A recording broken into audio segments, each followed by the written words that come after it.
Hanoï, le carrefour de l'ancienne rue Paul Bert et du Petit Lac, à l'heure de la sortie d'usine.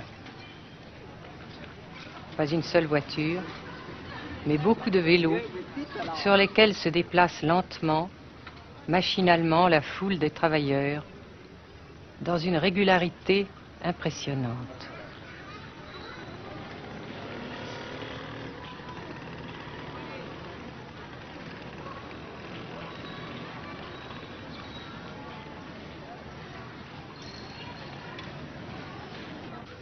La sensation que ce pays est anormal ne nous a pas quittés au Nord-Vietnam. Anormal d'abord parce que toute vie individuelle a disparu au bénéfice d'un effort collectif extraordinaire. Dirigé d'une main de fer à l'intérieur d'un dispositif de sécurité draconien. Anormal ensuite parce que dans ce pays coupé en deux depuis 10 ans, un grand nombre de familles vivent le drame de la rupture qui alimente à sa façon la guerre du Sud. Est-ce que vous pensez, Monsieur le Président, qu'il y a une solution militaire à la guerre du Sud-Vietnam? Non. Parce que vous savez que le peuple Vietnam, c'est un. Et le pays du Vietnam, c'est un. Les Américains ont fait une guerre d'agression, comme qui dit, c'est une guerre non déclarée. Et, comme vous savez aussi, vous avez pu lire dans la presse, n'est-ce pas, mondiale, que plus la guerre prolonge, plus les Américains et leurs valets, n'est-ce pas, comment dire ça,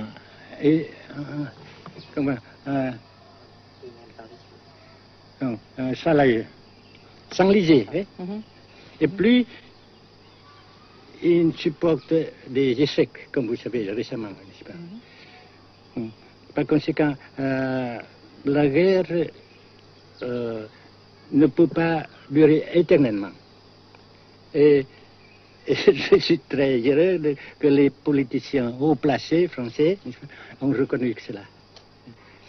Vous pensez que le général de Gaulle pourrait en quelque sorte, à un certain moment, arbitrer le conflit? Arbitrer, qu'est-ce que vous comprenez par le mot arbitraire? Nous ne sommes pas des équipes de football. Hein? Mais au-delà des accords de Genève, si je ne me trompe, une idée du général de Gaulle est la neutralisation de tout le sud-est asiatique. Est-ce que c'est une idée qui vous semble intéressante? Comme j'ai déjà dit quelquefois, c'est une idée intéressante. Mais ça dépend encore une fois de la volonté de ces peuples et la manière comment on procède à réaliser. C'est une grande question, n'est-ce pas? Et je ne peux pas dire que je suis d'accord. Et je ne dis pas que je ne suis pas d'accord, n'est-ce pas? Mais parce que vous dites, par exemple, vous dites fleurs. Fleurs, il y a beaucoup de sortes de fleurs. Il y a des roses, il y a des blanches, des rouges, etc. Et il y a qui sont bons et d'autres qui ne sont pas bons. Mais on dit fleurs.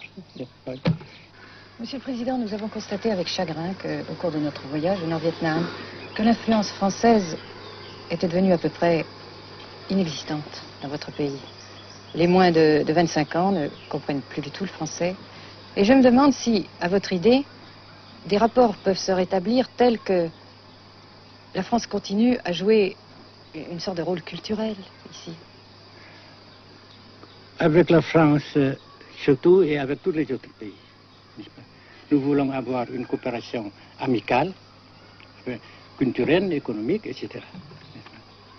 Mais je suis sûr que vous ne voulez pas avoir, n'est-ce pas, que la France ait l'influence qu'elle avait avant. C'est une autre chose. Naturellement, c'est une autre époque. Mais coopération culturelle, économique, qu'est-ce qu'il y a encore, sportive par exemple, oui. etc., n'est-ce pas, nous le désirons. Si la guerre se cristallise au sud et se poursuit encore pendant quelques années, pensez-vous que l'avenir économique du Nord-Vietnam soit viable? Je suis sûr que c'est non seulement viable, mais ça progresse. Parce que vous avez vu vous-même, vous avez constaté vous-même qu'ici, nous travaillons beaucoup, notre peuple travaille beaucoup, avec abnégation, n'est-ce pas, et avec dévouement, avec enthousiasme. Et d'un côté, nous travaillons pour, comment dirais-je, pour, principalement, n'est-ce pas, de nos propres forces, de nos propres... Et aussi, nous avons, n'est-ce pas, l'aide fraternelle des pays socialistes, n'est-ce pas. Alors, nous, jusqu'ici et après cela, n'est-ce pas, nous avons déjà réalisé des progrès. Pas très grand comme nous voulons, mais nous avons réalisé des progrès. Et dans l'avenir, nous progressons de même. Mais vous mentionnez là l'aide des pays socialistes. Est-ce que cette aide ne s'est pas trouvée légèrement compromise à la suite du conflit idéologique entre la Russie et la Chine? Non, parce que ces questions, n'est-ce pas, différences idéologiques entre nos différents partis frères, c'est nos affaires intérieures. Ça passera. Et l'unité, ça se fera. Mais l'aide fraternelle continue et continuera. Et c'est très précieux pour nous. Bien sûr. Mais certains ont l'impression chez nous, Monsieur le Président, que le Nord-Vietnam se trouve actuellement assez isolé, asphyxié même, et que politiquement, il pourra difficilement éviter de devenir une sorte de satellite de la Chine. Qu'est-ce qu'on peut répondre à cela? Jamais.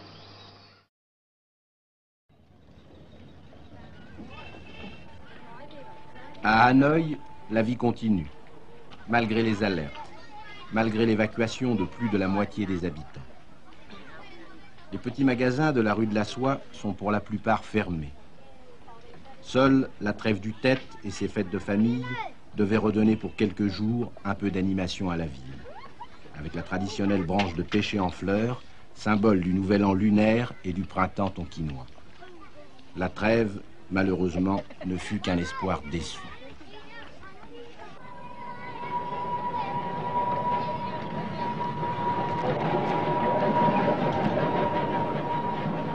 Dans les rues, de grands panneaux de propagande donnent les informations de guerre, les statistiques officielles et quotidiennes des pertes américaines. Selon le gouvernement de la République démocratique du Vietnam, 1631 avions américains auraient été abattus au-dessus du Nord-Vietnam.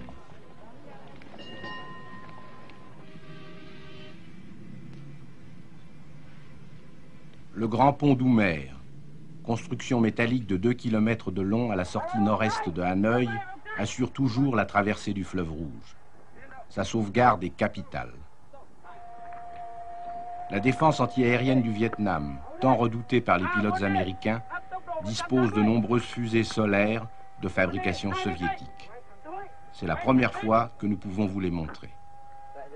Les rampes mobiles de lancement sont déplacées chaque nuit afin de déjouer les repérages.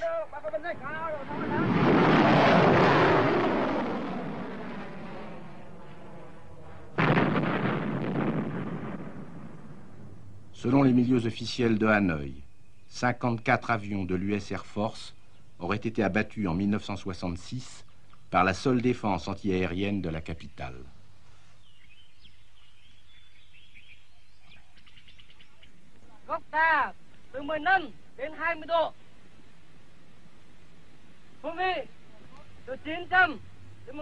Pour la première fois également, nous avons pu voir les pilotes et les avions de chasse vietnamiens. Pour la plupart, leur formation a été assurée en URSS.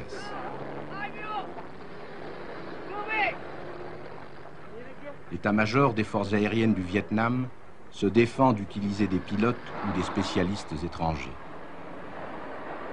Les MiG-17 et 21 participent de plus en plus nombreux à la défense du Nord-Vietnam. Les résultats des combats aériens sont mal connus et contradictoirement mentionnés dans les communiqués vietnamiens ou américains. Le général Vo Nguyen Giap, ministre de la Défense, a répondu à nos questions concernant le point de la situation.